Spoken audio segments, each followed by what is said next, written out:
মাত্র কয়েক ঘন্টার বৃষ্টিতেই জলমগ্ন মেমারি নিউ মার্কেট এলাকা।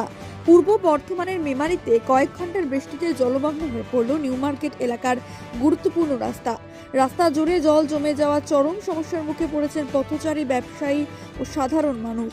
স্থানীয়দের অভিযোগ, নিয়মিত নিকাশি নালা পরিষ্কার না হওয়ার কারণে সামান্য বৃষ্টিতে জল বের হতে না পেরে রাস্তায় জমে যাচ্ছে। ফলে যান চলাচল সমস্যায় হচ্ছে, পাশাপাশি বাজার এলাকায় ব্যবসার ক্ষতি হচ্ছে। এই পরিস্থিতিকে কেন্দ্র করে প্রশাসনের ভূমিকা নিয়ে প্রশ্ন উঠতে শুরু করেছে। বাসিন্দাদের দাবি, বর্ষার আগেই নিকাশি ব্যবস্থার সংস্কার ও নালা পরিষ্কারের কাজ সঠিকভাবে করা হলে এমন দুর্ভোগের মুখে পড়তে হতো না। বৃষ্টির শুরুতেই জল জমার ঘটনা সামনে আসায় দ্রুত সমস্যার সমাধানের দাবি জানিয়েছেন এলাকার মানুষ।